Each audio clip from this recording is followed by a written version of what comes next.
Several times recently, he'd said he was saving money for their house. She reckoned she'd better learn to bake. Tell him you're saving money for a cake.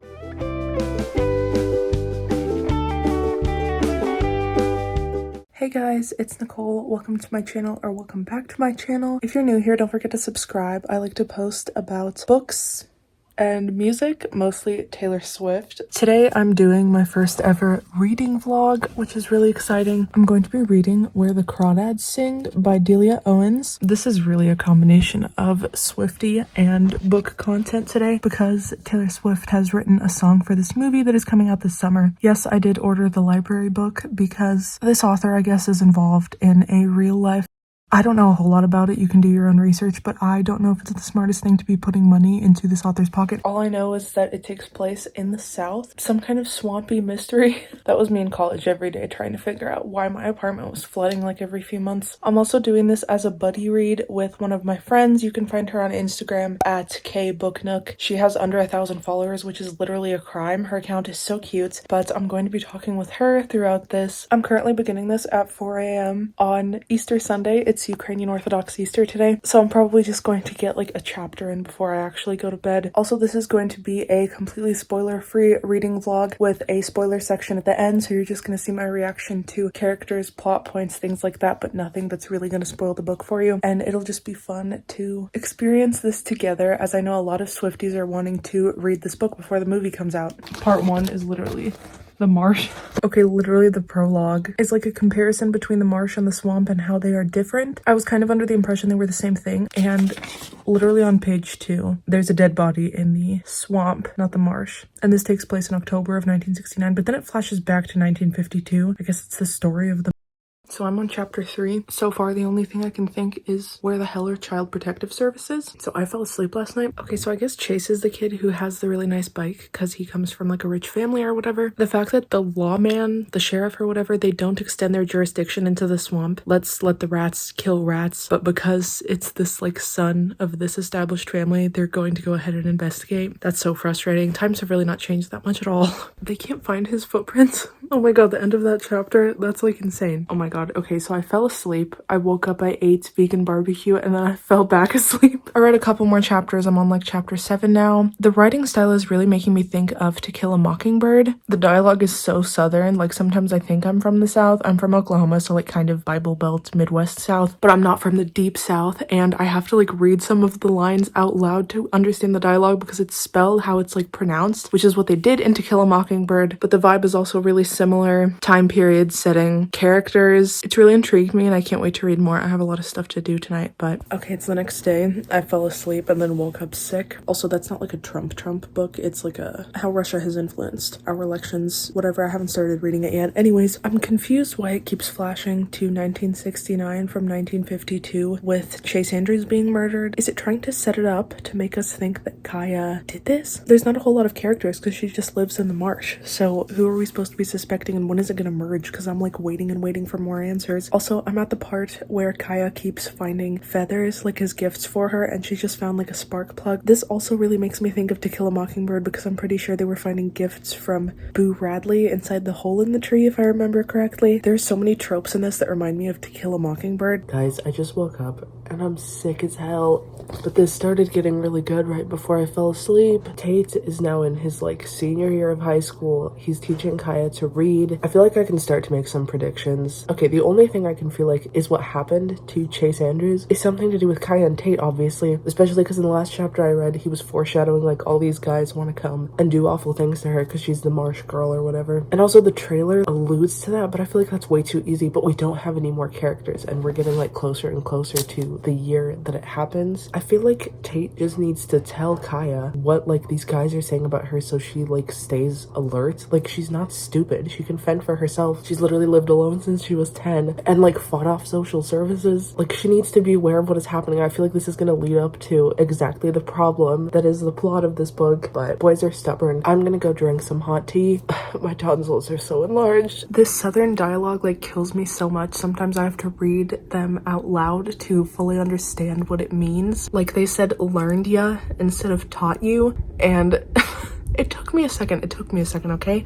I'm from Oklahoma, but I grew up with Ukrainianized English. If he did things wrong, it might affect her somehow, then he'd be worse than the boys who only talked about snagging her. I read snogging. That's literally British. Okay, I started antibiotics, so I should be getting better soon. I was negative for COVID. Tate getting all committed to her and like kissing her and then just leaving suddenly. This makes me think of that scene from Hannah Montana, You Can't Just Kiss Me and Then Leave, because Jake got that part in the movie. Oh my god, that's all I can think of right now. So I just got out of the shower. I'm feeling a little better in the sinuses because it like clears it up, but oh my god, my voice. I've been drinking so much water that my nose has started running like a faucet. As I was in the shower, I started thinking, is it just me or is Tate just like a little bit creepy? Like with him being 19 and her being 15. It might be just me because when I was 14, I dated a guy who was 18, and that was literally the worst, most traumatic experience of my life. Personally, I mean, I don't know, I guess we'll have to wait and see, but like what he did before part 2, I know it was a different time, but it's definitely like, you know, he's about to go off to college and like have a job, and she like, there feels like a power imbalance. Like he literally was teaching her how to read because she'd never even been to school. She doesn't even have any parents around her. Like this just feels, the more I think about it and the more aspects of it you consider, the ackier it feels. Oh no, oh fuck. So, oh my god, Chase was going out to the marsh and had a shell necklace. At first the book seemed a little slow, but now, what is this?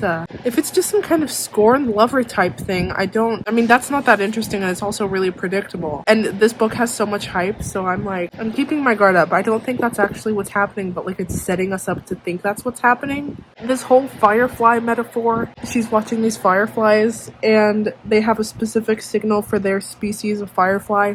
So the female has a certain light pattern to attract a male of her species so that they mate. And then she switches to a different species of firefly light pattern so that a different species male comes to her. And then she eats him. And like the whole thing with Tate not showing up, like she had him romantically and now another guy's gonna come along and he's gonna end up dead. I think Tate has it so wrong about Kaya when he comes back after he misses the whole 4th of July thing and he assumes, oh, she couldn't ever thrive in the environment I'm in that I find I love so much with all this like biology studies. She's only in the marsh because like her parents left her there. I 100% believe it would be literally fine if, I don't know, he tried to take her with him. Literally the way she studies animals, I mean, obviously to expect her to like go to college with him or something is unrealistic since she literally doesn't have a high school diploma. He was annoying me a little while ago and now I feel like he's just weak. They could make it work. Now somebody has to die all because he has poor judgment. So I'm still sick, but I read a little bit more last night before going to bed. I hate Chase's internal monologue around Kaya, the way he like romanticizes her and like he definitely views himself as slumming. And what does he even have to offer? Yeah, he comes from a well-off family, but Tate is over here coming back and like regretting what he did. He's about to get a whole ass PhD, like have a lot to offer her, and he like does not see himself as above her. Like Chase needs to humble himself first of all. Also, I've heard that this book is not what you think it is and the ending is like not at all what you're expecting, but it's really setting it up for like a scorned lover type of thing, right? Like it seems like either Kaya or Tate is going to be the one who kills Chase. I guess it's not, I don't know. There's also the hint, like they talk about that red fuzz that was found with Chase's body, and then they talk about this hat that Tate has that's red. Like they drop a hint. What else could possibly be happening? And also people were saying this book made them cry at the end. The girl I'm buddy reading this with, Cassandra, you can tell me in the comments, I know you're watching this, whether it's the first way or the second way to pronounce it. She thinks maybe one of them will be arrested or like killed at the end for like what they did to Chase, and maybe that's why people are crying. That's a good theory. People say it's unexpected, so maybe it's another character. Is it one of Kaya's family members that ran away protecting her? But why wouldn't they make themselves known? I guess we'd see later. It's written in third person, so there's not really like an unreliable narrator possibility. When I was talking to Cassandra about how Tate like left and then came back and decided he wasn't going to even say goodbye to her, he comes back and realizes she's not going to like, he just assumes she's not going to like the life he wants to live, even though she literally was like left in this marsh against her will, like as a child. She's never known anything else. Like, why not ask her? I don't know. And Cassandra said, it's like I Gotta Go My Own Way by Vanessa Hudgens from High School Musical too. That's exactly what it is. But at least Gabriella says goodbye, and Gabriella's freaking younger than him. She was like, what, 17 or 18? Tate is like, he would have been 19 at this point, right? Or 20? This doesn't make any sense to me. We're now up to the point of it being 1966, and the murder took place in 1969. Chase's parents are starting to suspect Kaya. It's getting juicy. This book feels like a mix between To Kill a Mockingbird, some kind of romance, and a murder mystery. Especially at the beginning was like To Kill a Mockingbird, and now it's like a love triangle, murder, scorned lover thing. Okay, so I haven't read in like a day. I've only gotten sicker, that's why I look like this. But I just picked it back up. Chase and Kaya just slept together for the first time. Oh my god, the way she wrote this scene. As he passed into sleep, she watched the blinking lights of the vacancy sign.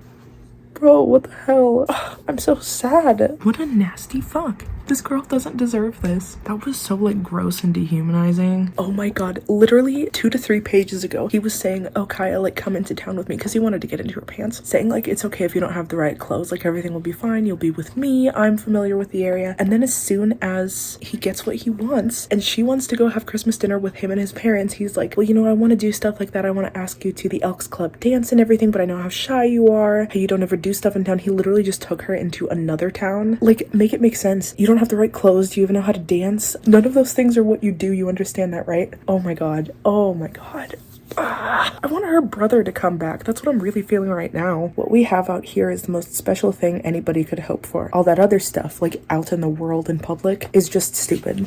It's literally been like less than 5 pages since he was saying otherwise. The only consolation is like at least we know he's dead now. Tate shows up again finally, and she's throwing rocks at him. Where was this energy for the other boy who literally used you like completely? I mean, Tate's not the greatest either, but at least he like stopped when he realized like he was probably taking advantage of her. God, this is icky. Tate, I think you should leave now. She threw several quick glances at the channel. What if Chase arrived with Tate here? Give him a taste of his own fucking medicine. That's what I say. Okay, maybe I'm a little bit team Tate. Once again, Tate was nudging her to care for herself, not just offering to care for her. I gotta say, that's healthy. That's healthy. He's made mistakes, but oh my god. To like encourage her to be self-reliant and self-sufficient. I'm trying to vlog, princess. It seemed to Kaya that when Chase played these melancholy tunes was when he most had a soul. Make him cry, girl. Make him cry. Princess wants to read too. This is so cute. Oh my god. Oh, I love her. This, and what's behind me are like all I need in life. Kaya is going to Piggly Wiggly to get ingredients to bake Chase a birthday cake. Did he bake her a birthday cake? Several times recently, he'd said he was saving money for their house. She reckoned she'd better learn to bake. Tell him you're saving money for a cake. Okay, I kind of want her to like poison the cake now. She just ran into him and all his friends, and his arm was like draped around another girl as she's going to the store to buy him ingredients like for his birthday cake. She either should poison it or give it to him with like a horrible message written on the top and icing. You know, I come from a breed of women who are currently poisoning Russian soldiers with their pastries, so, you know, maybe it's just in my DNA. And now she sees his engagement announced in the newspaper that is being sold outside of the store. Okay, I better see some thought process happening in the next few pages, or I'm going to be so frustrated with her. What else do you need? He still plans to come over Sunday, like she could invite Tate over and like do something. Maybe that's kind of toxic, but honestly, I don't care. He deserves it. Okay, so he's engaged to the girl that she saw him outside of Piggly Wiggly with, right? And that girl literally heard him say to her, like, I'll be out on Sunday. Like, does she not suspect anything? Like, what is with all these dumbass women? There, I said it. Where's the teamwork? So I took a fat Mucinex. I'm just kidding. I took a completely normal sized Mucinex. I was thinking while I was in the shower, if Kaya's pregnant, I'm gonna lose my mind. Also, I start to wonder, did his wife kill him? The girl who like knew Kaya was a thing, you know what I mean? I was really coming up with so many theories in the shower. I don't think a single one of them is correct. God, how many guesses have I had at this point? Like 10? I really don't think I'm gonna be right at all.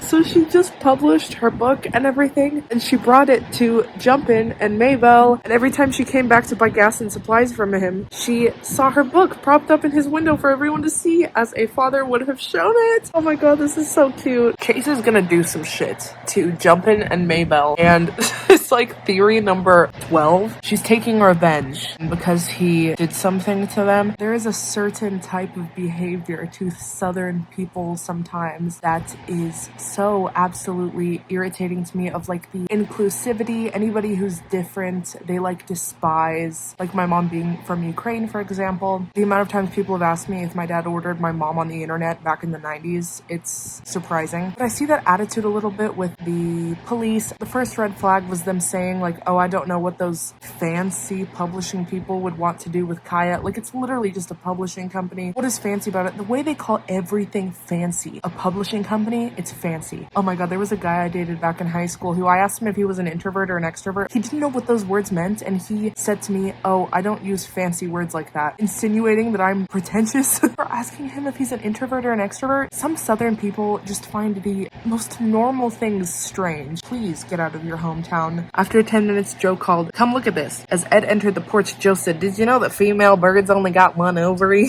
What are you talking about? See, these drawings and notes show that female birds only got one ovary. Why are these like the maintenance men inside me and my roommate's first college apartment? Dang it, Joe. We're not here for a biology lesson. Get back to work. I'm weak. Wait, okay, I just read a few more sentences. This author seems very intentional with every single thing and piece of dialogue that goes into this book. Joe then says, wait a second, look here. This is a male peacock feather. And the note says that over eons of time, the male's feathers got larger and larger to attract females, till the point the males can barely lift off the ground, can't hardly fly anymore. Are you finished? We have a job to do. Well, it's very interesting. Is this supposed to be a metaphor that's calling back to the metaphor Kaya used for Chase's like fancy boat to like attract her or whatever? Do you think his boat is the reason he died? Our minds are blown right now. This is the second time the author has kind of used the word vacant to describe Kaya. I think that's very interesting. I also feel like it's a clue, but that's because I'm unhinged and I'm a Swiftie. Of course, this is why I'm making all these theories. I'm a Swiftie. Literally every single thing is an Easter egg to me. The elevated judge's bench, made of dark mahogany with a colorful inlay of the state's seal,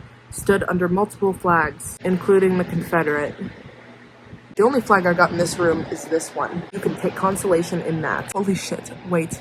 Oh my god, I think I have a good theory this time. What if Chase is crazy? And like to get back at her, he like tried to stage his as a that Kaya committed. Full on Gone Girl. That's my new theory. Is this really Where the Crawdads Sing, or is it Where the Shitty Men Live? Because there's not as much crawdads singing as there are men being shitty. Okay guys, it is the next day. I feel like I don't look too bad, but I feel like I am swimming through a sea of blue-green NyQuil right now. It is taking everything in me to hold my body up.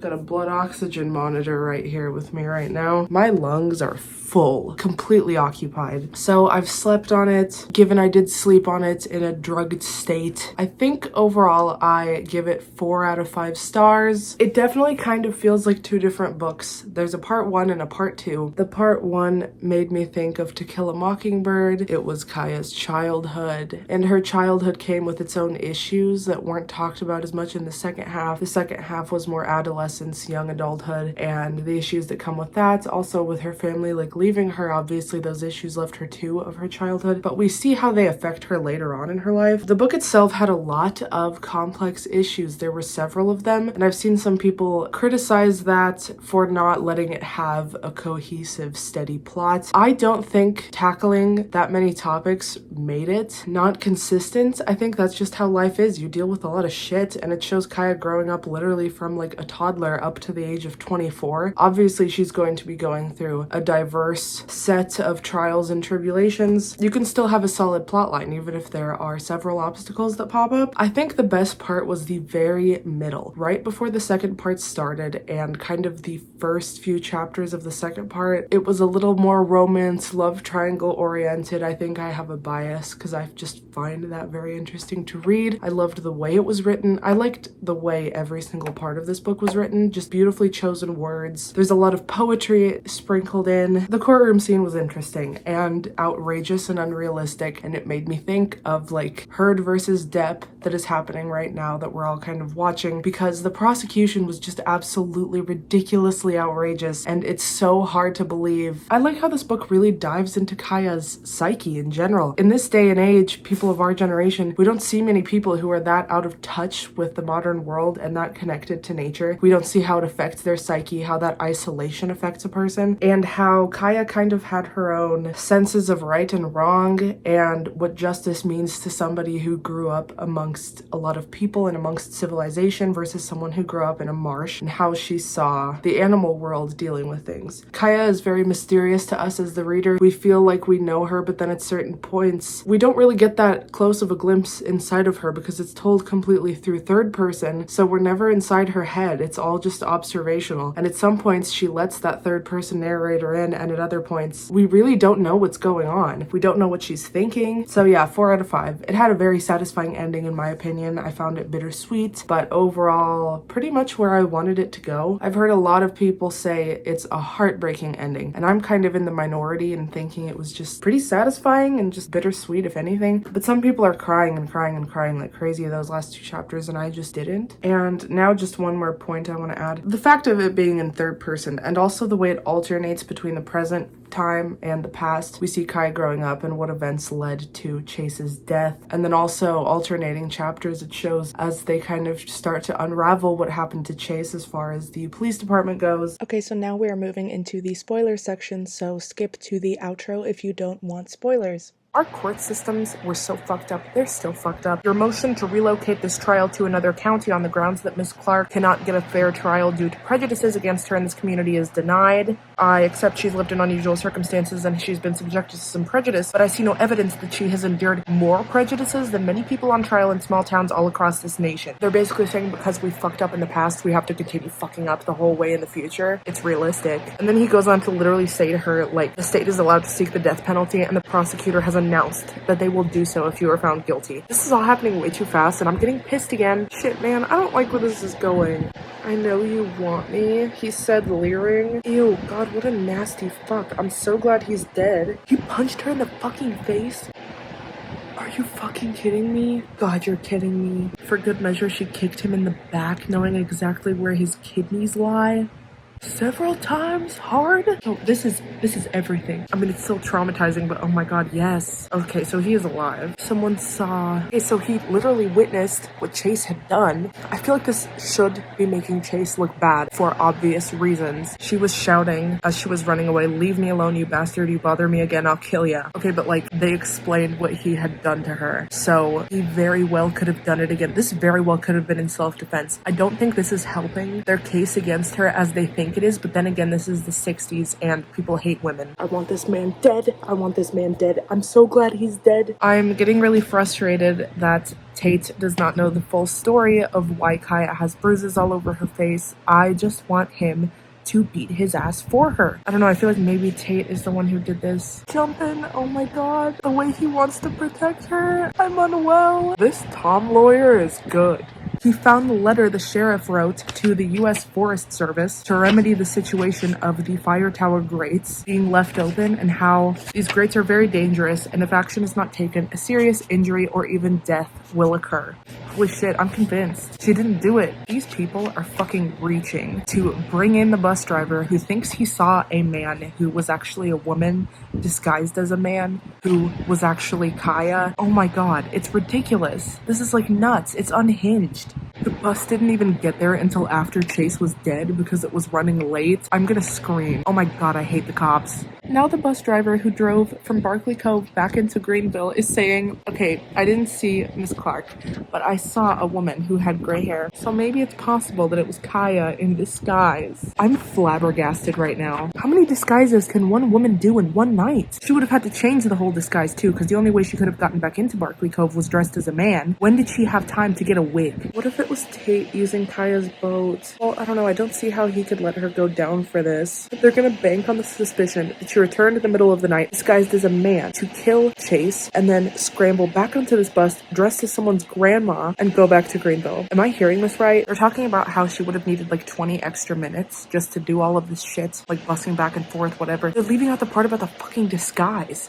How it was a man coming and an old woman going. She would have had to go back to her house. She can't do this in the dark. She wouldn't have needed only 20 extra minutes. She would have needed like an extra 30 on top of those 20. Nobody's freaking remembering this for some reason. And now the jury, I guess, is convinced that there was enough time. Every single move she made that night is clear. She came back dressed as a man and left dressed as a grandma. Clear as mud, bitch. Isn't that what you Southerners say? Watch her be actually guilty though and just like really good at it. There's only like 20 pages left. My heart is beating so fast. They're about to read her verdict. God, I'm getting so anxious. Holy shit, not guilty. Everything seemed all good. Kaya was back in her home, shack, marsh hut, and then Tate was coming to see her. Kaya heard him coming in time just to watch him getting arrested. Holy fucking shit, Scupper is dead? Tate's dad? What the fuck is going on? So they weren't arresting him. They were telling him his dad was dead? I think there's one more chapter. This one doesn't have a year on it. Kaya never went to Barkley Cove again in her life. Oh my god, the mysteries of her story became legend. The theories and gossip over how Chase Andrews died never stopped. Oh my god, people are agreeing they shouldn't have arrested her. It had been truly cruel to treat a shy natural creature that way. This is so To Kill a Mockingbird. They tried to make some inquiries about other suspects, but nothing came of it. Oh fuck, Jumpin died? Are you kidding me? Jody brings his children over to visit Kaya and Tate several times a year, so the shack again is swelled up with family around the cook stove serving up Ma's corn fritters. But this time there was laughter and love. Oh my god, she's 64 now. Her long black hair had turned as white as the sand. Ah shit, now she's gonna die. 64, that seems kind of young. Oh my god, the whole town came out for the funeral? Why did she die so young? That's fucked. Tate had thought Hamilton's poems rather weak, but Kaya had always saved the published clippings and here were envelopes full of them. Rather weak? Oh my god, why is that funny to me? Holy shit, Amanda Hamilton was Kaya? Ah shit, man, you thought her poems were weak?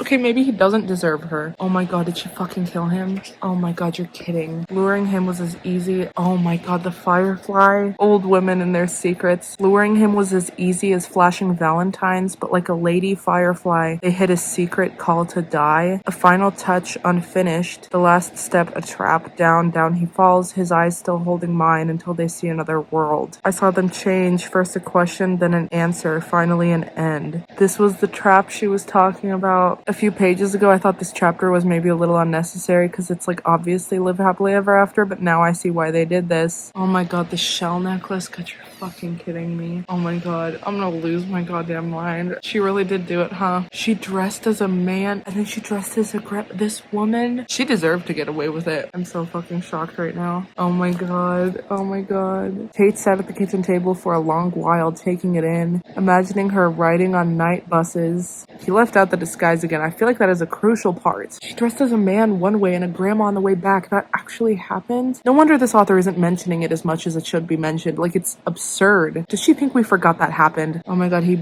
burned all of the poems. Oh, he should have really just destroyed just the one. I hope he memorized it first, because oh my god, why is that beautiful? Wait, does he even know he had freaking tried to her? I think he knows. This has like a very happy, satisfying ending, and like he got what was coming to him, and it was done so well and written so beautifully. The symbolism of everything, the metaphors, but like I'm not like bawling, which usually is like my indicator of a 5-star book. Okay, I haven't gone to bed yet, but I just wanted to say I think it's kind of trash that this author is like wanted for in another country, and it's like awful circumstances. Like if she committed this, it's not justified. Like even as someone who cares about animal rights, it's really hard to justify that. And then she goes and writes a book where a character also gets away with, except it's like we're all rooting for her for obvious reasons because it kind of is justified. Is she trying to connect herself to that? Because that makes me uncomfortable. It's literally not the same, but it feels like she's trying to make herself out to be like Kaya. That's not the same at all.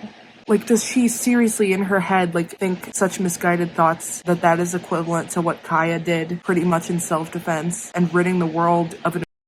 That's not the same. I'm kind of uncomfortable now. But yeah, and one more little spoiler point I want to add at the end of this review is that what I love about this book and its ending is that we really don't know how Kaya did it. Even at the very end, the idea that the prosecution was presenting of her wearing 2 different disguises is so absolutely outrageous and unrealistic, because even without those disguises, she would need an extra 20 minutes. Just to put the disguises on, she would need probably an extra 30, and if she killed Chase dressed as Kaya, she obviously took the man disguise off, became Kaya, and then had to go and put the old lady disguise on too. Like, we don't know the logistics, and I think that's kind of interesting. We can like sit back as a reader and we can keep that to ourselves, and we can theorize how she actually did it. Maybe it was some other way that the prosecution did not even consider. I really like kind of that open-ended aspect of it. The way in which she did it kind of belongs to us as the reader. I like that we're given that creative liberty. There will be some readers who want to go ahead and believe that the prosecution was correct in guessing exactly how she did it with all those disguises, and that just adds to the mystery of the Marsh Girl. Like, even us as readers, we never understand her, just like the town didn't, and she could have just been that good and nobody knew because she never let anybody in. So